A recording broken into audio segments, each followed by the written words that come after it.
Bonjour tout le monde et bienvenue dans cette nouvelle vidéo. Aujourd'hui, vidéo un petit peu spéciale. C'est la première fois que je fais une interview et que j'inaugure ce genre de vidéo sur la chaîne. J'ai envie de faire ces interviews parce qu'en fait, j'ai envie de rencontrer des gens qui font du portrait. Alors, portrait au sens large. Il y aura des gens qui vont faire des portraits un peu comme je fais et des gens qui vont faire des portraits un petit peu différemment, comme Angélique notamment. Et je pense que ça peut vous aider aussi, si vous êtes dans la pratique du portrait, à vous donner des pistes, voir d'autres horizons que les miens. Et voilà, c'est pour ça que je fais ce genre d'interview. Et aujourd'hui, on accueille Yashika. Et aujourd'hui, du coup, j'accueille Angélique Boissière, qui va faire le crash test de cette interview, puisque c'est la première de la chaîne. Comment ça va? Bah, ça va très bien. Ça va très bien, oui. La vie, tout ça, oui, le beau temps. Oui, c'est ça, plein bien. de projets, des photos, super, plein de projets. Et oui, on en parlera. Eh ben on va en parler. Du coup, avec Angélique, peut-être pour vous donner un petit peu de contexte, on s'est rencontrés par Instagram en fait, tout simplement. Et puis en fait, on a un petit peu sympathisé comme ça. Et puis moi, je suis allé voir aussi son travail, etc. Et en fait, j'ai vu qu'elle faisait pas mal de portraits aussi, mine de rien, parce qu'en fait, tu fais beaucoup de photos de nu. Tu fais un peu de landscape nude. C'est pas le terme que j'utiliserais, mais il y a quelques photos qui s'en rapprochent pour moi. Oui.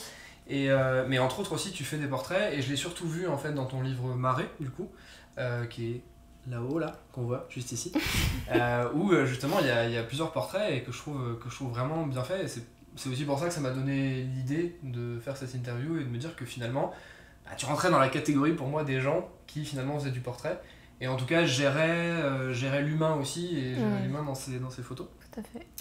Et voilà, donc du coup, ça a donné cette interview. Et moi, du coup, ce que je voulais savoir, et ce que je voulais que tu dises en fait aux gens, c'est comment t'es arrivé à la photo, comment t'as eu ton premier appareil photo dans les mains, et qu'est-ce qui t'a amené à faire ce que tu fais actuellement.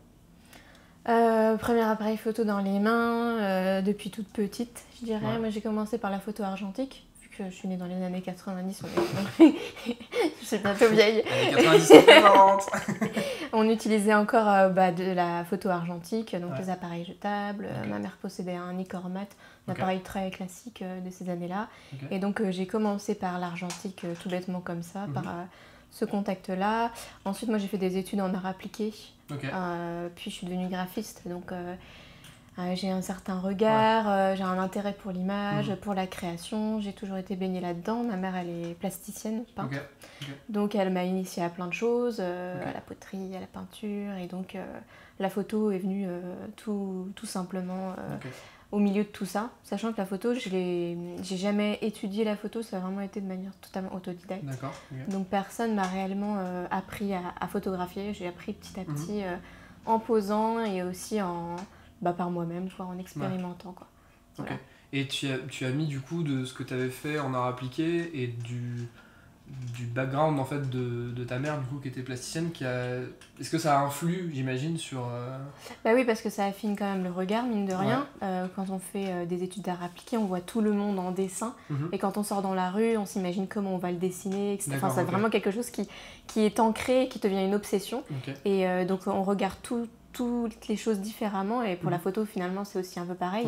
Quand on sort dans la rue, quand on est photographe, on voit des scènes, on voit des photos qu'on pourrait prendre, et du coup l'art appliqué dès mes 18 ans, ça m'a déjà donné cette démarche de regarder le monde différemment. Et puis la création avec ma mère, oui forcément, ça m'a donné une sensibilité depuis toujours, et un intérêt pour la création. Et puis dans mes études, j'ai fait quand même du modèle vivant. Donc c'est énormément de dessin de corps, j'ai eu des cours d'anatomie aussi. Donc j'ai un regard sur le nu qui est très académique et classique. Et le fait de peindre des gens qui posaient nus ou habillés, déjà ça m'a donné ce regard-là. Et finalement, la première fois que j'ai pris en photo quelqu'un, c'était une personne à qui j'ai demandé d'être nue, quoi. Parce que pour moi, c'était logique et normal et naturel, en fait. Donc, voilà. Ouais, tu demandais pas ça vraiment pour expérimenter quelque chose, c'est je l'avais déjà expérimenté. Tu l'avais déjà expérimenté sur d'autres types d'art. Ouais, c'est ça. D'accord, ok. Et du coup, maintenant, donc tu fais, pas exclusivement, mais quand même beaucoup de nus. Tu fais, sur la majorité de tes photos. Jusqu'à présent, ouais. Je pense à Marée, et puis en fait, mes deux sources d'inspiration pour regarder ton travail, ça a été du coup ton bouquin et ton feed Instagram, en fait, tout simplement. Et c'est vrai que ce que tu postes, en fait, à 90% c'est du nu.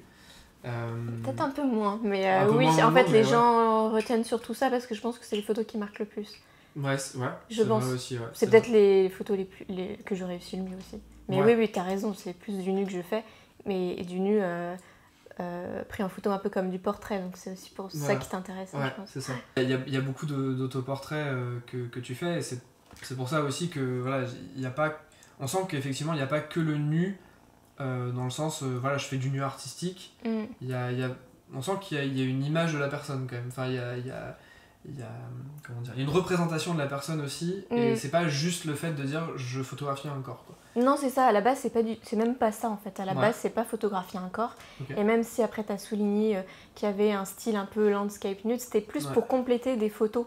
Par exemple, pour le livre Marée, j'ai voulu aussi prendre des angles différents, de beaucoup plus loin, parce que évidemment on a tous une distance qu'on adopte presque systématiquement face au modèle, et j'ai voulu me varier et que le livre soit plus riche. Donc j'en suis venue à faire des photos vraiment plus de nu pur, quoi. Mais à la base, je fais plus du portrait de personnes qui sont nues, mais c'est avant tout le visage qui m'intéresse. Voilà, dans tes photos, il y a pas que ça, il n'y a pas que juste un corps, il y a une personne qui est photographiée nue, c'est ce que tu disais juste avant. Et du coup, moi ce qui m'intéressait aussi dans ton travail, c'est comment tu abordais du coup entre guillemets, ce type de photo, parce que du coup c'est du portrait de gens nus, mais comment tu fais du coup pour par exemple contacter les gens? Est-ce que tu fais appel à des modèles? Est-ce que tu fais appel à des gens que tu connais et du coup c'est peut-être plus facile de faire du nu, ou l'inverse? Ouais, moi c'est plus l'inverse en fait. Plus la personne est inconnue et moins on se connaît, plus je vais trouver ça facile, et plus on se connaît, plus je vais trouver le nu gênant peut-être. D'accord, ok. Du coup c'est des personnes que je connais pas. Après c'est des modèles, parfois c'était des filles ou c'était leur premier nu. Donc pas forcément très expérimenté, quoi. C'est vraiment très variable. Enfin, je contacte des profils qui me touchent. dont la beauté me touche, mais après il n'y a pas de critères. Et tu es plus sur des hommes, des femmes? Jusqu'à présent c'était plus des femmes, Plus facile, je dirais, de me projeter dans un modèle femme qui est comme moi, moins intimidée, on va pas se mentir, plus facile aussi par rapport au nu artistique, c'est quand même plus pudique, un corps de femme, facile, je dirais, de cacher le sexe pour moi. Oui. On va pas se mentir, c'est plus facile. Donc voilà, pour toutes ces choses-là, avant tout du nu féminin. Après, le nu masculin m'intéresse énormément, et ça fait des années que je dis que je voudrais le faire. Et puis la vie est courte et ça passe trop vite. Mais un jour, oui, j'aimerais beaucoup expérimenter davantage le nu masculin. Et jusqu'à présent, c'était du nu féminin, et tu m'embêtes. Dans la photographie des femmes, tu disais que du coup c'était plus simple pour toi. Et qu'est-ce qui te bloque? Enfin, est-ce qu'il y a un côté bloquant qui te freine en fait depuis toutes ces années à faire du nu masculin? Et alors, est-ce que le blocage il est technique, psychologique entre guillemets, hein, ou par rapport à ton travail? Est-ce que toi du coup tu envisages plus ton travail? Parce que dans Marée justement tu disais que tu voulais montrer le corps des femmes. Et est-ce que du coup tu verrais une cohérence aussi après dans ton travail photographique à aller faire des photos d'hommes? Oui. Oui, après, il y a pas de... Il y a un blocage peut-être à la base, de photographier un sexe différent et d'en être un peu intimidé. Peut-être aussi peur, d'être contacté par des personnes qui pourraient être intéressées par d'autres choses. Du coup, bon... et puis après, j'ai une... Tu sais qu'avec les femmes, voilà, c'est safe. Et puis c'est presque des séances entre copines, quoi. C'est vraiment très chill. Et aussi parce que moi je pense mes photos par série. Donc voilà, là j'étais dans la série Marée, ensuite j'étais dans une autre série où un livre va sortir prochainement, et puis là je vais pouvoir commencer quelque chose de nouveau, et donc peut-être que là ce sera effectivement des hommes, je sais pas encore, mais du coup voilà, cette notion de série fait que j'évite de trop m'éparpiller, même si j'adorerais faire plus de photos d'hommes, j'attends le moment en fait, et petit à petit je sens que le blocage est en train de passer. Et du coup tu disais là justement que les séances se passaient très chill, séances entre copines. Comment ça se passe entre le moment où tu les contactes et le moment où tu fais la séance, et comment la séance se déroule en général? Écoute, c'est très simple. Je contacte ou on me contacte, on apprécie nos travaux respectifs et puis on se donne un rendez-vous, quoi. Et très souvent, on s'est assez peu parlé avant. Et alors après, il n'y a pas de recette c'est différent à chaque fois, mais souvent on va quand même faire les photos assez rapidement. Je vais pas trop prendre le temps de discuter avec la personne, parce que quand je suis dans une dynamique de photo, je suis assez concentrée. Et je sais que si je vais parler autour d'un thé et tout, je vais pas réussir à m'y mettre, quoi. Donc souvent je vais faire les photos assez vite, et puis c'est assez rapide. Parfois c'est 1 heure. Ouais, généralement pas plus d'1 heure, quoi. Ça m'est très rarement arrivé de faire des grosses séances de 3 heures où je me balade en nature. Oui, puis à un moment, tu te balades avec un modèle nu, justement, c'est peut-être... Ah non, elle se rhabille quand même. Quand même, elle se rhabille entre-temps. Non, mais ça m'est arrivé. J'étais dans les camps naturistes, c'est vachement plus simple. Bah, c'est vrai. Mais non, mais pour les photos à la plage, oui, j'ai fait un peu de plage naturiste. Mais si tu veux, la lumière, elle se décline tellement vite, parce que je le faisais en fin de journée, qu'il y a une espèce d'urgence à faire les photos.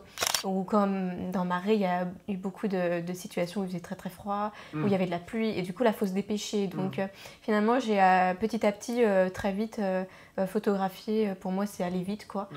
Et du coup, ça se passe comme ça, souvent. D'accord.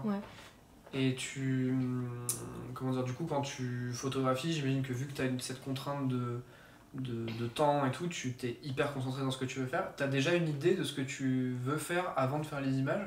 Non, pas du tout. Tu fais vraiment au feeling de la personne, ce qu'elle te propose Ben là c'est pareil, franchement ça va vraiment dépendre du modèle. Il y a des modèles qui proposent énormément de choses et là c'est sûr que c'est un plaisir parce que c'est ça de moins de travail à penser. Après j'ai pas d'idée de base, c'est juste l'idée ça va être un lieu, un modèle et puis un esprit, quoi, l'esprit de mes photos en fait. Et l'idée aussi c'est d'essayer de me renouveler, c'est de pas faire la même photo que je fais avec les mêmes modèles, enfin avec des modèles différents pardon. Et du coup, donc j'ai quand même des idées, par exemple, d'angle que je vais changer, de distance ou de lieu. Et après, c'est vraiment de l'improvisation et selon ce que le modèle a à me donner ou pas, je guide beaucoup ou pas du tout. Enfin, c'est vraiment très très variable. Et du coup, en termes de direction de modèle, et moi je sais que je shoot très peu par exemple, voire quasiment jamais, avec des gens composés. Je sais qu'une fois, j'ai eu une personne qui était ok pour qu'on fasse du nu, ou enfin voilà, pour qu'on essaye en fait. Et c'était chouette, c'était chouette à faire.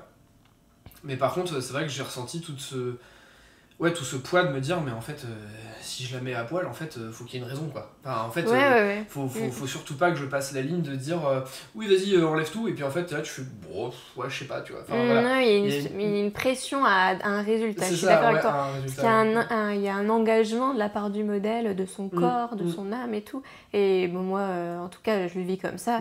Je me dis, je peux pas ne rien rendre, quoi. Faut pas oui, après si c'est une modèle professionnelle, elle peut savoir aussi que bien sûr, bien sûr, mais moi personnellement en tout cas je me l'interdis, quoi. Il faut que je rende quelque chose. Ça c'est tout à fait personnel. Ok. Parce que du coup, moi du coup j'ai plutôt tendance à shooter des personnes soit de mon entourage, soit des gens que je rencontre, voire des inconnus dans la rue. Mais c'est vrai que du coup les personnes, j'ai souvent besoin, alors soit j'ai quelque chose qui me va dans le viseur, tu vois, quand j'ai en plein cadrage, tu vois, quand la personne me regarde naturellement comme ça et que ça fait un truc très bien, en général je guide très peu, mais c'est vrai que j'ai un certain nombre d'astuces que je peux utiliser pour dire voilà, tourne la tête, mets-toi plutôt comme ça par rapport à la lumière, cale-toi comme ci comme ça. Est-ce que toi du coup le fait de travailler avec des modèles, ça t'aide de ce point de vue là? J'imagine que oui. Oui, au fur et à mesure, l'expérience fait que j'arrive à guider, à savoir ce qui marche et ce qui marche pas trop. L'essentiel, c'est de regarder de toute façon, comme d'habitude, comment la lumière se pose. Et là, après, on guide un petit peu. Ce que j'aime bien, moi, c'est quand le modèle prend une pause et qu'après, avec minutie, je corrige un peu, quoi. Enfin, avec minutie, non. Je dis n'importe quoi. Bouge ton bras à gauche. Non, je veux dire, c'est léger. Enfin, ça a des petits changements qui parfois changent tout au final. Quoi. Mais je suis pas du genre à, pendant 5 minutes, à bouger minutieusement le modèle. Pas du tout. Faut que ça shoot, que ce soit spontané. Rythme, en fait, sinon, c'est pas... sinon, en fait, je perds ma concentration. D'accord, ok. En fait, tu t'arrêtes pas sur une photo en particulier que tu veux faire, ou alors tu ne t'attardes pas trop longtemps. Non.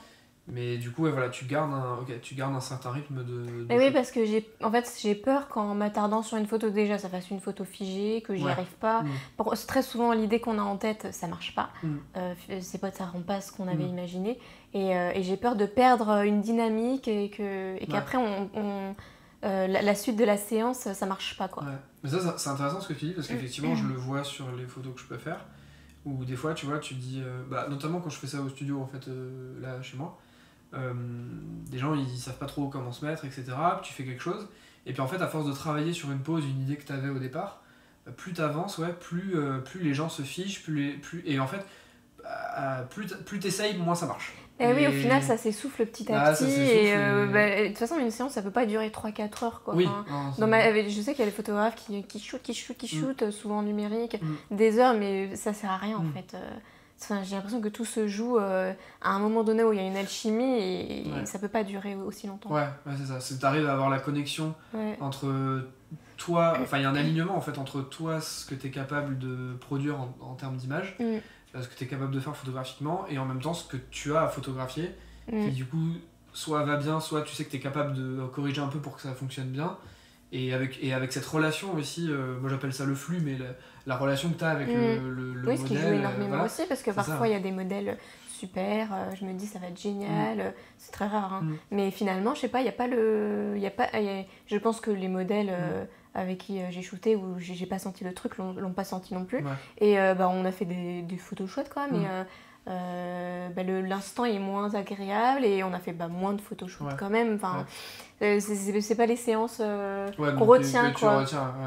Donc finalement c'est le feeling en fait, le truc le plus important, et qu'il faut réussir à capter, quoi, et même à instaurer en fait en tant que photographe. Et t'arriverais, alors moi je sais que j'ai eu du mal à expliciter ça en fait quand je peux le raconter à des gens ou dans des formations, mais quel mot tu mettrais si tu devais te décrire, c'est un peu compliqué comme question, mais si tu devais décrire un peu ce sentiment que tu as et cette alchimie que tu décrivais avec les personnes que tu as en face de toi, qu'est-ce qui te permet de la sentir, qu'est-ce qui te permet éventuellement de la contrôler, tu vois, ou de faire en sorte... Je sais que c'est compliqué comme question, mais voilà, est-ce que toi, comme ça, si je te pose la question, est-ce qu'il y a des choses qui te viennent sur comment est-ce qu'on déclenche cette espèce d'alchimie ? Alors, comment tu la ressens ? Qu'est-ce qui fait que tu la ressens, et comment tu peux, au cours d'un shoot, au cours d'une séance, faire en sorte qu'elle te soit favorable ? Voilà, tu vois, par exemple, je sais pas, moi je sais que, un exemple tout bête, mais tu vois, moi j'aime bien faire des cassures, par exemple.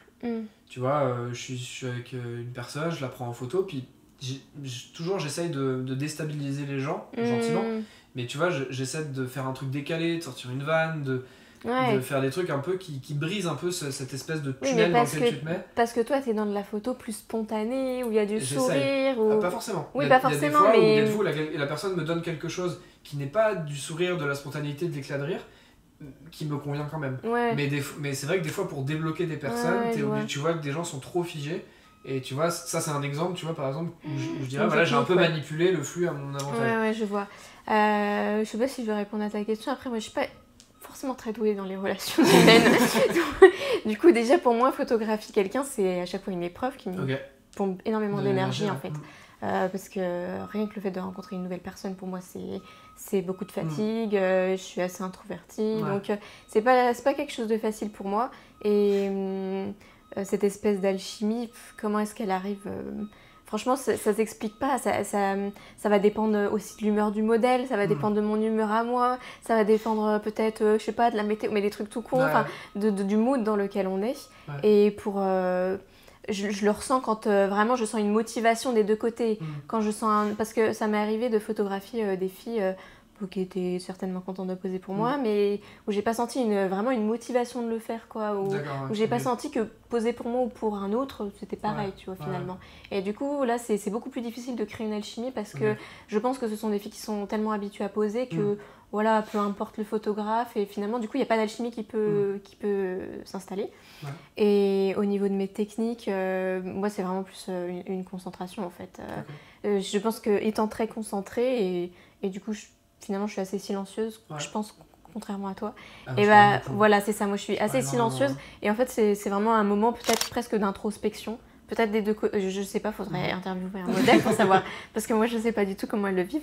Et du coup, je pense que cette concentration fait que ce moment de création commune peut venir.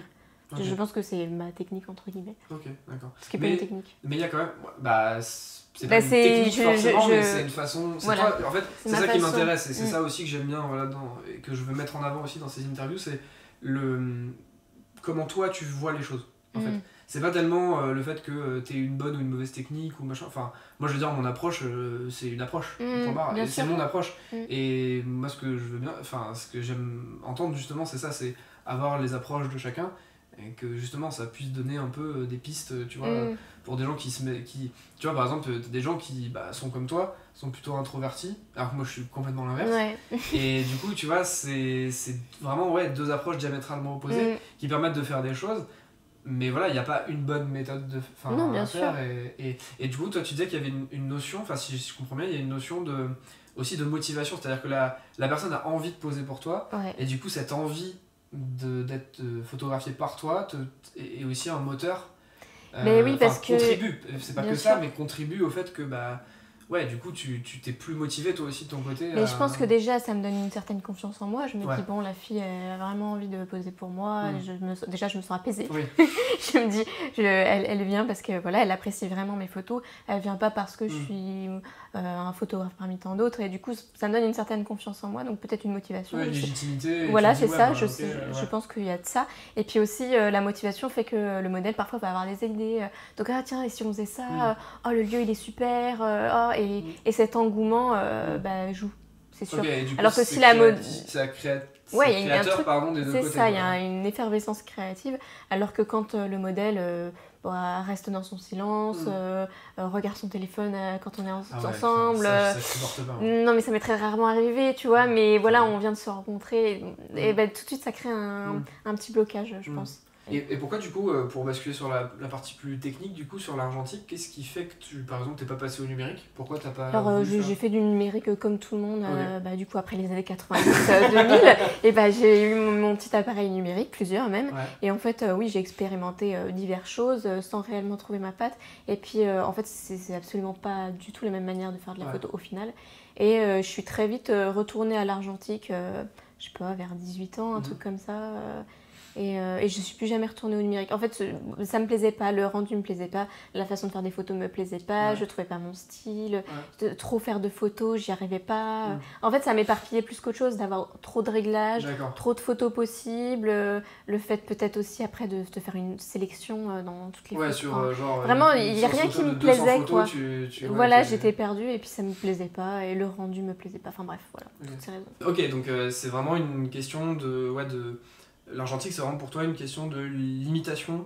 En fait, c'est comme, tu poses des bases et tu dis c'est sur ça que je vais travailler. Et après, en fait, tu construis un univers là-dessus. Ouais, c'est ça, ça m'évite de m'éparpiller. Et puis c'est comme ma façon de faire des photos qui est très rapide. Finalement, en fait, ça me limite et j'ai besoin d'être limitée, en fait. Parce que sinon, je pars dans tous les sens. Trop de possibilités. Mais oui, c'est ça. Et je crois que trop de possibilités fait qu'on n'arrive pas à se concentrer sur quelque chose. Et donc le fait d'avoir un nombre de pellicules limité, par exemple quand je vais en séance, je prends pas mes 40 pellicules en stock, tu vois, je vais en prendre 5 en me disant max 5 et tout. Et voilà, cette limitation fait que voilà, il y a un cadre, il y a un début, une fin et que pour moi c'est plus facile. J'arrive plus à me concentrer après sur la séance. Et du coup, techniquement parlant, tu shootes avec majoritairement de la Trix. Ouais, majoritairement. Bodak. Ensuite, assez régulièrement quand même, avec la Ilford FP4, pardon, qui est de la 125 ISO. En été, c'est assez pratique. J'ai pas mal utilisé pour marrer l'été. Et tout cet été, là, j'ai pas mal fait de photos, je l'ai utilisée également. Et elle est plutôt pas mal, je trouve, dans les conditions lumineuses. Donc, principalement, ces deux pellicules-là. La pellicule d'hiver et d'été, presque. Ouais.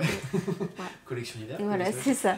Et en termes de matériel, du coup, de prise de vue, du coup, t'es au Rolleiflex, il me semble? Rolleiflex et Pentax 6.7, essentiellement. Voilà. En toute simplicité. Voilà. Ça. La base. La base. Non, mais je suis pas du tout orientée matos. Et, du coup, t'es peut-être pas orientée matos, mais t'as du beau... Enfin, t'as quand même du beau matériel. Ouais, mais c'est du matos qui est assez accessible, finalement, maintenant. Enfin, mon Rolleiflex, il m'a coûté... je crois même qu'il m'a coûté trop cher, parce que ça, il m'a coûté 500 €. Et j'ai des amis qui trouvent des Rolleiflex à 300 €. Mais en fait, tout dépend du modèle, mais c'est ça. Et moi, c'est pas du tout le... Celui qu'on voit à 3,5 ? Oui, déjà, c'est celui déjà donc celui voilà, et mon Pentax 6.7, oui, bon, je l'ai payé peut-être 1000 balles, tu vois, à l'époque, avec l'objectif 105.4 mythique, là, 105.2.8, 2.4, c'est ça. Voilà, c'est ça l'objectif mythique, quoi, mais c'est pareil, voilà, c'est un petit investissement pour toutes les photos que j'ai fait ensuite. Je sais pas comme le Contax 645 dont on parlait, où c'est vraiment des appareils que je pourrais pas me payer. C'est du beau matos de départ, c'est du beau matos fiable, mais j'ai pas du tout un matos professionnel. Oui, non, c'est sûr, oui, en argentique, oui. Et du coup, t'as pas eu envie d'aller tester d'autres matériels, en fait, tu voyais que ce matériel-là te plaisait. Qu'est-ce qui a fait en fait déjà que t'as choisi ce matériel-là ? Alors, le premier appareil que j'ai acheté, on m'avait offert un Rolleicord quand j'avais genre 19 ans, un truc comme ça. C'est vraiment un Rolleicord très très pourri. Et là, pour le coup, cette personne s'était vraiment fait avoir. Il valait pas du tout le prix. Donc, bon, c'était le premier appareil que j'ai eu. Et du coup, après, il y a un truc un peu affectif. C'est le premier, on sait comment ça marche. Et puis après. C'était plus au niveau de la fiabilité, pardon. Pentax 6.7, voilà, c'est un appareil mythique, hyper fiable. Alors je sais qu'il y en a qui disent que les piles s'utilisent très vite. Moi jamais, ça fait 5 ans que je l'ai et j'ai jamais eu de problème. J'ai jamais besoin, alors je connais pas du tout le Pentax, mais du coup tu en as besoin pour le rideau, c'est pas un truc entièrement mécanique? Je crois qu'il y en a besoin, alors, tu vois, je sais même pas en fait. Je suis tellement peu portée sur la technique que je ne sais même pas. Mais il y a des piles dedans et effectivement, oui, c'est par rapport au rideau, je crois. D'accord, parce que t'en as qui sont... Mais je dis peut-être des grosses conneries, je sais pas. En fait, je sais que t'as des appareils où justement la gestion des vitesses et donc de l'ouverture du rideau est gérée électroniquement. Et t'en as, c'est complètement mécanique quand t'as vraiment un rideau mécanique qui se lève et qui s'abaisse. Peut-être que ça dépend des modèles alors. Parce que pareil, mon Pentax 6.7, c'est pas du tout un modèle récent. Mais en tout cas, c'est le vieux, la grosse. C'est la grosse enclume, Et appareil hyper fiable, quoi. Rolleiflex, pareil, appareil hyper fiable, honnêtement. Parfois, il y a des petits décalages de mise au point. Ça se répare assez facilement et c'est tout. Et Pentax 6.7, depuis je l'ai, oui, au moins 8 ans, je dirais. Et pas de problème particulier? Rien. Et pourtant, je les ai vraiment saignées, quoi. Elles sont venues à la plage avec moi tout le temps. Ah oui, donc t'aurais pu avoir du sable. Mais j'ai eu du sable dedans, j'ai eu de l'eau dessus. Vraiment, en fait, je prends pas du tout soin de mon matériel. Je sais, mais je suis quelqu'un de très peu soigneuse. Et c'est comme ça, je suis très brouillon comme fille. Du coup, je pose mes appareils partout sur le sable et tout, il y a de l'eau qui vient dessus. Et bref, ils en ont un peu chié et ils sont toujours nickel, quoi. Donc c'est ça mes critères, parce qu'après j'ai testé d'autres appareils. J'ai notamment eu des Bronica que j'adore, c'est vraiment des moyens formats, les Zenza là, que j'adore, quoi. Je trouve l'appareil super beau, j'adore le bruit et tout, mais c'est pas du tout fiable. Donc j'ai fini par arrêter. En fait, il se bloque, le rideau se bloque complètement, c'est une galère. J'ai testé quoi d'autre? Après, j'ai testé des Mamiya, des Yashica, des Blad. Voilà, j'ai des copains qui m'ont prêté des appareils, quoi. Mais en fait, pour moi, c'est du matériel qui me sert à photographier et puis c'est tout, en fait. Voilà, je suis pas trop portée sur la chose. Il y a même pas tant que ça d'affection, en fait, parce que j'ai eu d'autres... C'est un outil, quoi.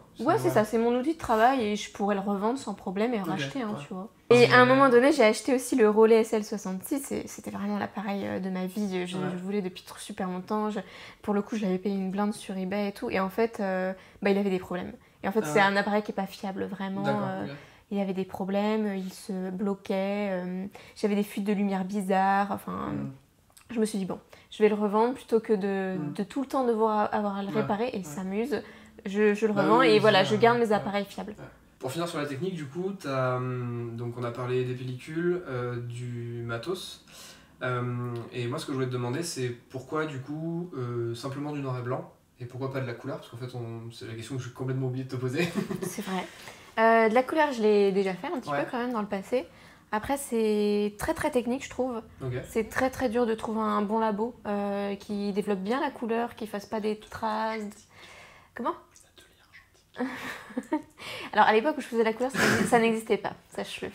Mais et puis aussi maintenant des histoires de coûts, tout simplement. C'est vrai que la photo argentique, ça coûte déjà tellement cher que la couleur, non.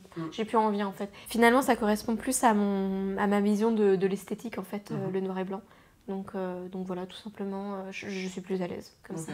Ouais. Est-ce que tu as un côté aussi, ce qu'on dit souvent en général, c'est que c'est un côté intemporel? Ouais, c'est ça. Alors que la couleur, au bout d'un moment, ça vieillit. Enfin, ça vieillit. Ça dépend. Forcément, je trouve qu'il y a la couleur jour, aussi intemporelle. Enfin, ça dépend quel genre de couleur. Quand je l'ai expérimenté, c'est ce que j'essayais de faire. Mais non, moi, c'est vraiment plus des histoires de coups. De coups et puis d'esthétisme. Voilà.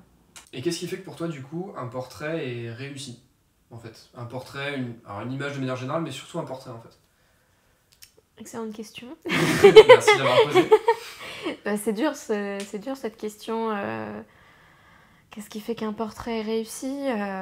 Pour toi? Pour moi. Pas forcément... Pour moi, déjà, oui, ça va être un portrait qui traverse les années, ça c'est sûr. Qui reste à la mode, entre guillemets, dans 30 ans. Ça va être un portrait où il se passe quelque chose dans le regard, mais après tout ça c'est vraiment subjectif selon le spectateur qui regarde la photo. Donc mais tu vois, il se passe quelque chose dans le regard, il y a des gens qui peuvent y voir tout un tas de choses, mais le fait est qu'il se passe quand même quelque chose dans le regard pour à peu près n'importe qui. Et du coup, c'est peut-être ça aussi qui fait que, tu vois, le portrait est réussi pour beaucoup de gens. Oui, voilà, c'est ça. Il va se passer quelque chose dans le regard qui met peut-être tout le monde d'accord. En fait, il va se passer quelque chose qui est vrai. Je pense que c'est un moment là, un moment un peu magique capté, où le modèle, tu sais, ne triche pas, peut-être est vraiment lui-même, ou n'essaye pas de trop... Voilà, c'est ça. Je pense que ça, c'est peut-être ça le secret d'un bon portrait. Ouais. Ce qui est très dur à obtenir finalement. Ah oui, c'est extrêmement difficile. Parce qu'on peut faire des très bonnes photos de gens et tout, mais ça fait pas une photo waouh pour autant, tu vois. Ce qui va faire le truc waouh, c'est ce truc dans le regard. Puis avec l'expérience aussi, tu t'arrives, quand tu vas passer des centaines et des centaines de photos, ou même tes propres photos, tu vois en fait quand la personne, même une différence entre une photo prise une demi-seconde avant et une demi-seconde après. Ça n'a rien à voir. Ça n'a rien à voir. C'est pour ça que c'est vraiment un moment magique et un moment de chance en fait. Pour finir, est-ce que tu as des actualités, des choses, peut-être un prochain livre que tu sortirais? M'a-t-on dit? Je sais pas, moi j'ai vraiment eu... C'est crédible! Oh là là, qui a pu nous dire ça? Donc oui, effectivement, prochain livre qui va sortir, je croise les doigts, pour un crowdfunding en octobre, donc un financement participatif. Vous aurez le lien en dessous dans la description si vous voulez participer. C'est gentil. Et du coup, oui, donc comme pour le premier livre Marais, donc il y aura ce financement participatif. Ce sera un livre plus varié que Marais, dans le sens où il y aura des photos en studio, des photos mais aussi en nature, à l'extérieur. Il y aura du portrait, mais aussi des photos nues. Donc il y aura peut-être plus de photos habillées. Et il y aura également des photos de nature, de macro, qui viendront rythmer tout ça et lier un petit peu tout cet univers. En fait, tout simplement des photos de mon univers, quoi, mises ensemble où tout se relie et est différent à la fois. Donc voilà, ce sera un livre d'environ 130 pages. Ce sera un beau livre un peu du style de Marais, quoi. Voilà. Ok, très bien. Merci du coup de ta présence, d'avoir accepté cette interview. Écoute, t'as essuyé les plâtres. J'espère que que cette interview passera bien. Dites-moi d'ailleurs dans les commentaires si ça vous plaît, si ce genre de choses vous plaît. Merci encore une fois d'avoir participé. Merci à toi.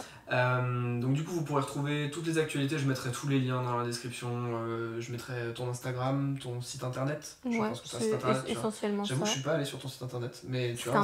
Oui, j'ai un site internet, mais mon Instagram est plus... Je mettrai le lien là et puis je cliquerai moi-même, tu vois. Mais mon Instagram est beaucoup plus à jour. D'accord, voilà, donc je mettrai son Instagram, le lien vers le crowdfunding, et puis de mon côté vous allez retrouver dans la description aussi tous les liens vers Instagram, tous les réseaux sociaux, tout ça. Les workshops argentiques, allez faire un tour sur capteur-argentique.fr. J'ai fait pas mal de mises à jour et il semblerait qu'il y ait une formation portrait qui arrive dans très peu de temps, en tout cas au moment où je vais sortir cette interview, donc restez connectés, restez pas trop loin des réseaux et du site capteur-argentique.fr. C'est une bonne promo ça, non? Carrément, je vois que tu sais y faire. Ah ouais, t'as vu plus ça. Que moi. Allez, en attendant, moi je vous dis à la prochaine, salut.